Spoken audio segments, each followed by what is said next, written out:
قالوا إن يسرق فقد سرق أخ له من قبل فأسرها يوسف في نفسه ولم يبدها لهم قال أنتم شر مكانا والله أعلم بما تصفون. قالوا يا أيها العزيز إن له أبا شيخا كبيرا فخذ أحدنا مكانه إنا نراك من المحسنين. قال معاذ الله أن ناخذ إلا من وجدنا متاعنا عنده إنا إذا لظالمون. فلما استيئسوا منه خلصوا نجيا قال كبيرهم ألم تعلموا أن أباكم قد أخذ عليكم موثقا من الله ومن قبل ما فرطتم في يوسف فلنبرح الأرض حتى ياذن لي أبي أو يحكم الله لي وهو خير الحاكمين. ارجعوا إلى أبيكم فقولوا يا أبانا إن ابنك سرق وما شهدنا إلا بما علمنا وما كنا للغيب حافظين. واسأل القرية التي كنا فيها والعير التي أقبلنا فيها وإنا لصادقون. قال بل سولت لكم أنفسكم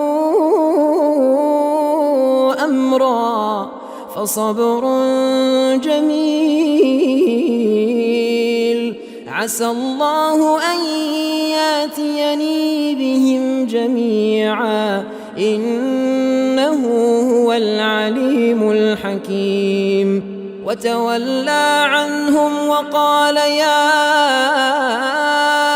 أسفا على يوسف وبيضت عيناه من الحزن فهو كظيم.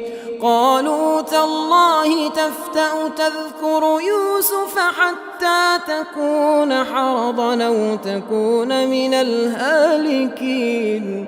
قال إنما أشكو بثي وحزني إلى الله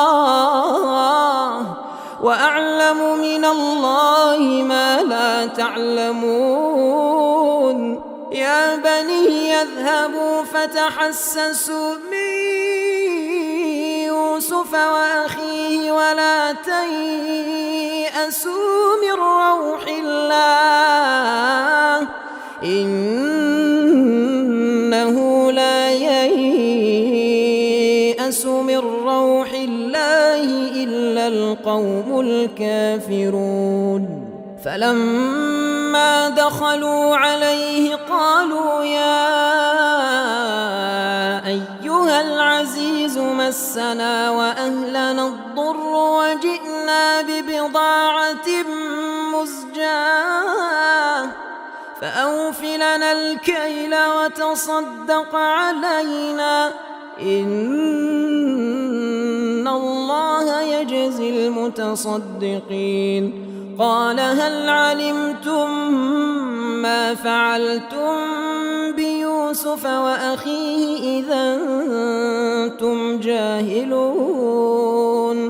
قالوا أئنك لأنت أنت يوسف؟ قال أنا يوسف وهذا أخي قد من الله علينا إنه من يتق ويصبر فإن الله لا يضيع أجر المحسنين. قالوا تالله لقد آثرك الله علينا وإن كنا لخاطئين. قال لا تثريب عليكم اليوم يغفر الله لكم وهو أرحم الراحمين. اذهبوا بقميصي هذا فألقوه على وجه أبي يأت بصيرا واتوني بأهلكم أجمعين. ولما فصلت العير قال أبوهم إني لأجد ريح يوسف لولا أن تفندون. قالوا تالله إنك لفي ضلالك القديم. فلما أن جاء البشير ألقاه على وجهه فارتد بصيرا قال ألم قل لكم إني أعلم من الله ما لا تعلمون. قالوا يا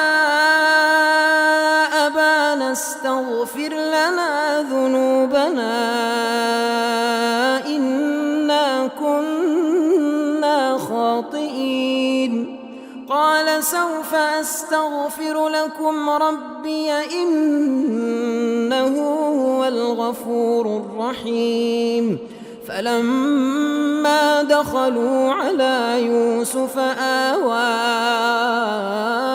إليه أبويه وقال ادخلوا مصر إن شاء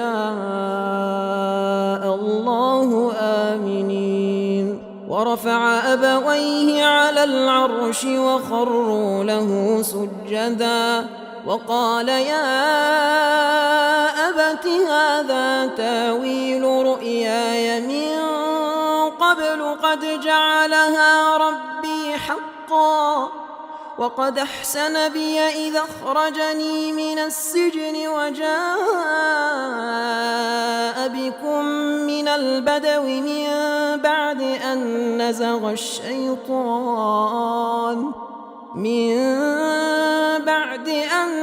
نزغ الشيطان بيني وبين إخوتي إن ربي لطيف لما يشاء